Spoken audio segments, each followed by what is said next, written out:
and come out clearly that the issue of dressing.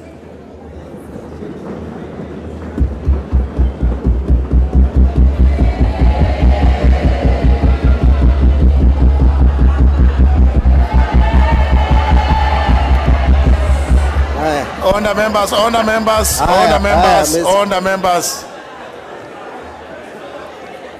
members, proceed. Thank you, Mr. Speaker.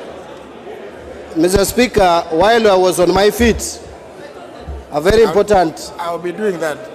Something important has happened. I'm sure the Speaker will address that. But I couldn't fail to recognize the presence of Baba in the House.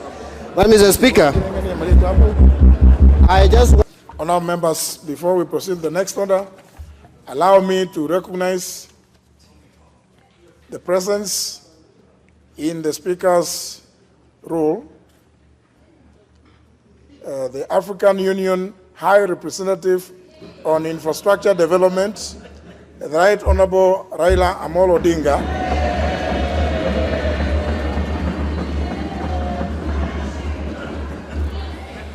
who is the former Prime Minister of the Republic of Kenya, and with him, His Excellency,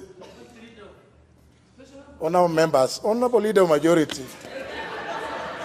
Now, if the Leader of Majority is the one who is shouting loudest, now Leader of Minority also shouts like that, now we have a problem. With him, also in the Speaker's role, is His Excellency, the Honourable Stephen Kalonzo Musyoka, Special Envoy on Peace in South Sudan, and former Vice President of the Republic of Kenya. With them are a number of senators,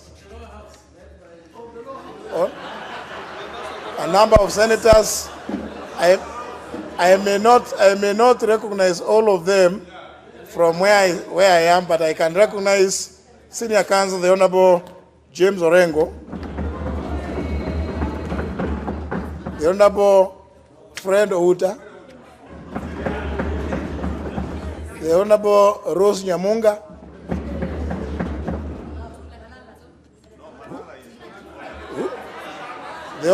I'm also told the Honourable Malala. Is it? That's correct. And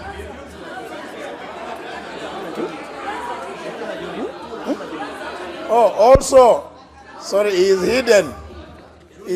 The Honourable Mutula Kilonzo Jr.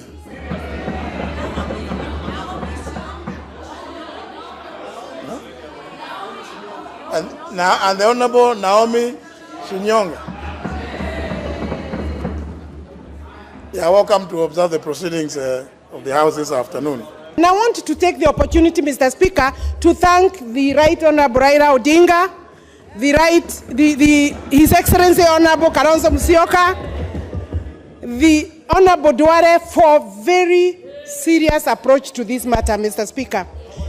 In fact, I'm gratified that Honourable Raila Amolo Odinga is here. Those who may not understand, towards the tail end of last Parliament, when we were voting on this bill the same way we are doing now, he was here in the Speaker's room with us. Today he's here again with us. That signifies the importance of what we're about to deal with. Now, I want to hear Honourable Junet. Honourable Junet, what is your point of order? You are... Thank you. Thank you, Mr. Speaker. Mr. Speaker, this is a very important matter, Mr. Speaker, as you said, Mr. Speaker, as you have alluded to. Mr. Speaker, this is a bill that has held hostage Parliament, Mr. Speaker, for the last 1 month. We have discussed it, we have talked about it, we have lobbied. Mr. Speaker, it is very important. We have prayed for it, Mr. Speaker. This is a bill that we need to dispense of. Mr. Speaker, I have not seen recently this House as full as this, Mr. Speaker. Mr. Speaker, we have whipped Mr. Speaker as a whip. Look at my numbers here, Mr. Speaker. They have never come like this, Mr. Speaker. We are NASA, we are 135, 140. Almost over 100 are here, Mr. Speaker. They have come. So, Mr. Speaker, I am seeking your indulgence. Even if suspending the House for 10 minutes, Mr. Speaker, so that we can fill this place, Mr. Speaker, let us dispense off with this bill today, Mr. Speaker, and let the 33 come here. If it is defeated by a vote, that is up to them. If it is defeated by a vote, it's not our business, Mr. Speaker. Mr. Speaker, let us suspend the House for 10 minutes. We get people from outside, the lobby there, we bring them here. Mr. Speaker, we vote, Mr. Speaker. And I'm supporting the bill. I'm supporting. Sit down, sit down. The mere fact that you stand does not mean that you have caught my eye. You cannot rise when I'm speaking. Let me hear a lady's voice. Member for Homa Bay.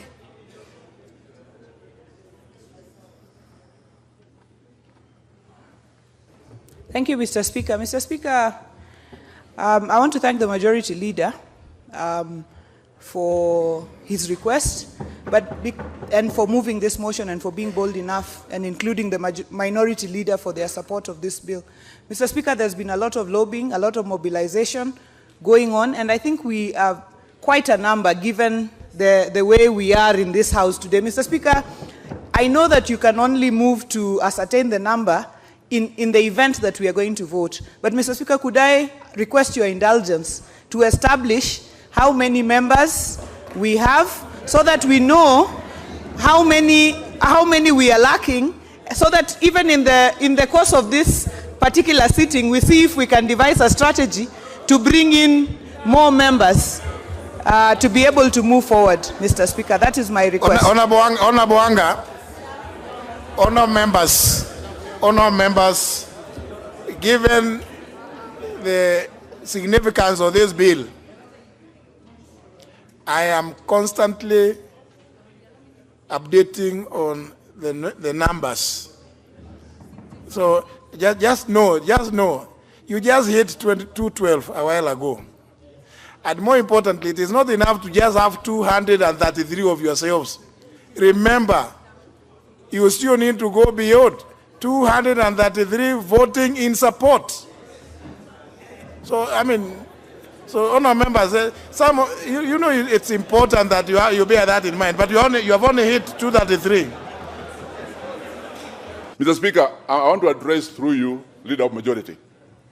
In making the application that he has just made before you, and which you are going to rule on, it is important for him and those who advise him to understand that the consequences of what he has asked you to do may result in this bill dying. There's a difference between deferring and withdrawing. Yes. And I want him to go back to his standing orders properly, so that if you rule on what he has asked, he does not ask the House to kill the bill. I would not like that to happen, Mr. Speaker. And Mr. Speaker, lastly, when he started applying, he said that one does not need to have rocket science to know that we are less than the number required. I have been looking at the chamber, and I think we are 238, Mr. Speaker. And what I want us to do, Mr. Speaker, is this. While we support this bill, and I want to say that I personally support the bill, but let us do it the proper way. My fear is that the Leader of Majority may not have looked at the standing orders properly, and he may end up killing the bill. Mr. Speaker, that's all I want to say. Thank you. Honourable John Ologolo, the Leader of Majority requested to start down the business. And in terms of standing order number 141, contrary to some perceptions out there in the streets, the bill cannot die at this time until the end of the next session. It has a life of 2 sessions. Remember, we are amending the standing orders. So it cannot die merely because it has been stood down. But of course, the consequences of taking a vote are all too obvious to all of us. If you read standing order number 62, because if we go that route, then I only have leg room for a maximum of 5 days. After which, then the result of the vote must remain as they will have been in the first instance.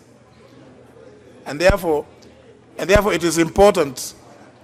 That's why I've taken the unusual step of getting the count.